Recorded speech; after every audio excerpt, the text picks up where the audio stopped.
ఇచ్చిన మాట ప్రకారం ధరణిని బంగాళాఖాతంలో పడేశామని మంత్రి పొంగులేటి శ్రీనివాసరెడ్డి అన్నారు. భూభారతి బిల్లును ఆయన అసెంబ్లీలో ప్రవేశపెట్టారు. ధరణిని అర్ధరాత్రి ప్రమోట్ చేశారని, దాన్ని ప్రక్షాళన చేసి భూభారతి తీసుకువచ్చామని చెప్పారు.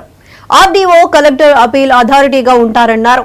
ధరణిని గత పాలకులు ప్రజలపై రుద్దారని విమర్శించారు. పేదలకు సమస్య చెప్పుకోవటానికి కూడా అవకాశం లేకుండా పోయిందన్నారు పొంగులేటి శ్రీనివాసరెడ్డి.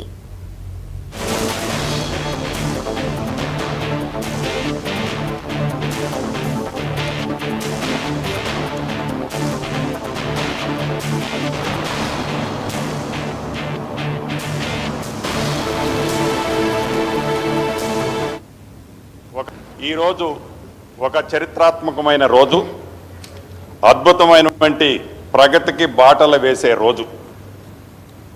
భూమి చుట్టూ మనిషి జీవితం ముడిపడి ఉంటుంది. తరతరాలుగా మనిషి జీవితానికి భూమికి విడదీయరాని అనుబంధం ఉంది. భూమి పేదరికాన్ని దూరం చేస్తుంది.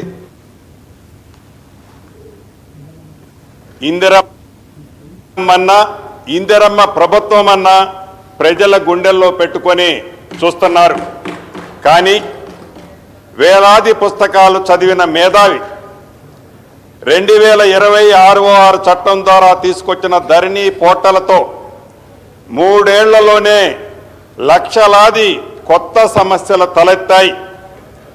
ఉన్న నాలుకకి మందేస్తే, కొండ నాలుకకి మందేస్తే ఉన్న నాలుక ఊడినట్లు ధరణి పరిస్థితి తయారైంది.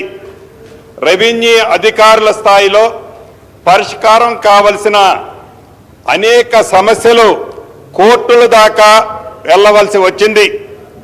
4 గోడల మధ్య కూర్చొని వారికి అనుకూలంగా ఉండేలా ధరణిని అప్పటి పాలకులు బలవంతంగా ప్రజల నెత్తిన రుద్దిన మాట వాస్తవమా కాదా?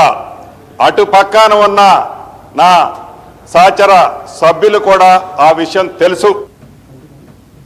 మోదీ ప్రభుత్వం